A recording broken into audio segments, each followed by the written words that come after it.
আসসালামু আলাইকুম। আপনারা সবাই কেমন আছেন? আশা করি সবাই ভালো। আলহামদুলিল্লাহ আমরাও ভালো আছি। তো আপনার ভাইয়া রাত্রে বিস্কিট নিয়ে আসছিল, অনেক কিছু নিয়ে আসছিল, শুকনা কিছু বাজার। তো এই তো এগুলো আমি একটা করে বাহির করতেছি, যেহেতু রাত্রে সময় হয়নি বাহির করার। তো এখন এগুলো সব বাহির করব, বাহির করে সব জায়গা মতো রেখে দেব। তো এই সাবানটা আমি নতুন করে নিয়েছি, যেহেতু বাচ্চাদের হঠাৎ করে অ্যালার্জি দেখা দিয়েছিল, তাই দেখি এটা দিলে কেমন উপকার হবে। মেয়ে ছেলে দুজনের চোখের উপরে প্রচণ্ডভাবে অ্যালার্জি দেখা দিচ্ছে। তো এদিকে আপনাদের ভাইয়া অনেক মাছ নিয়ে আসছে, অনেক বলতে বেশি মাছ নিয়ে আসেনি, 3 পদের মাছ নিয়ে আসছে। তো ইলিশ মাছটা কিন্তু আমার ফ্রিজে ছিল, আমার ভাই নিয়ে আসছিল মামা থেকে। তো আজকে একটু কেটে রাখবো। তো এদিকে দেখেন খালার অবস্থা, পেঁয়াজের যা দাম, তো তারপরেও কিন্তু উনি আমার জন্য 2 বক্স পেঁয়াজ কেটে রাখছে। তো এদিকে খালা আগে লইট্টা মাছটা কাটতেছে, যেহেতু আমি আজকে লইট্টা মাছ রান্না করব।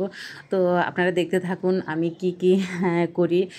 2-3 পদের ভর্তাও থাকবে।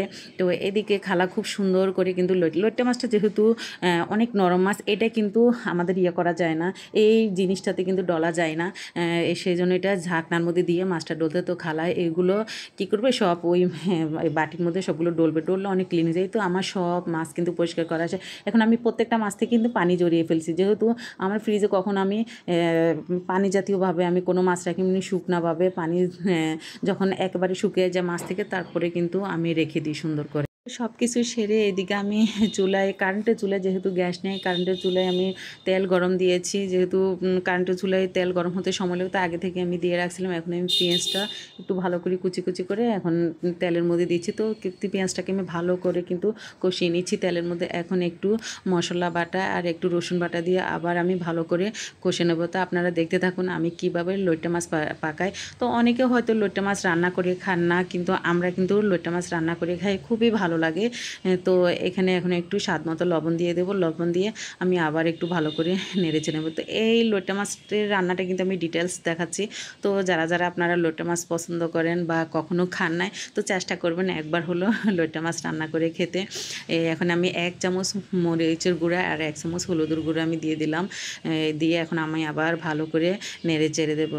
তো রান্না করতে করতে আমি একটা কথা আপনাদের ছোট্ট করে বলে দিই, আমার ভিডিওর কোনো অংশে যদি আপনাদের ভালো লাগে তো প্লিজ লাইক কমেন্ট সাবস্ক্রাইব করুন। যারা নতুন করে আমার ভিডিও দেখবেন তারা অবশ্যই সাবস্ক্রাইব করবেন। এই তো, আর চেষ্টা করবেন একটু শেয়ার করে দিতে, কেননা আপনাদের একটা শেয়ারও অনেক ভাই বোন কিন্তু আমার ভিডিওটা দেখতে পারবে।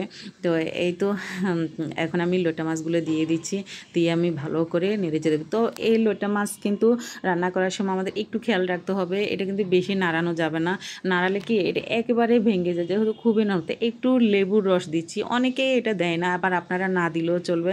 আমার যেহেতু মাছের গন্ধটা একটু খুবই বিরক্ত লাগে, তো সেই জন্য আমি একটু লেবুর, এখানে আমি আস্ত কাঁচামরিচ দিয়ে দিলাম, আমার ফ্রোজিং কাঁচামরিচ, ফ্রোজিং টমেটো সবই দিয়ে দিচ্ছি। তো আজকে আমি কয়েকটা ভর্তা করব। তো কাঁচামরিচের যে দাম, তো চেষ্টা করব যে কাঁচামরিচ ছাড়াই আপনাদেরকে আজকে আমি ভর্তা দেখাতে।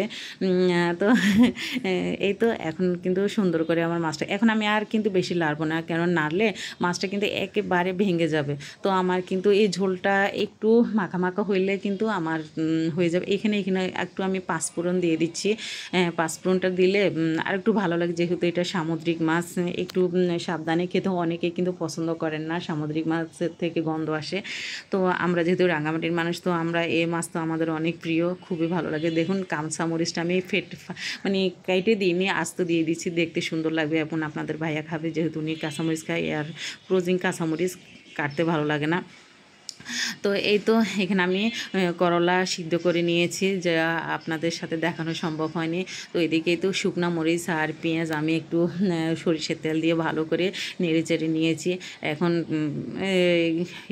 ভালো করে করলাগুলোকে আগে আমি হাত দিয়ে কচলিয়ে নেব, যেহেতু আমি আগে সিদ্ধ করেছিলাম, তো একটু শক্ত হয়ে গেছে, তো কিছু হবে না।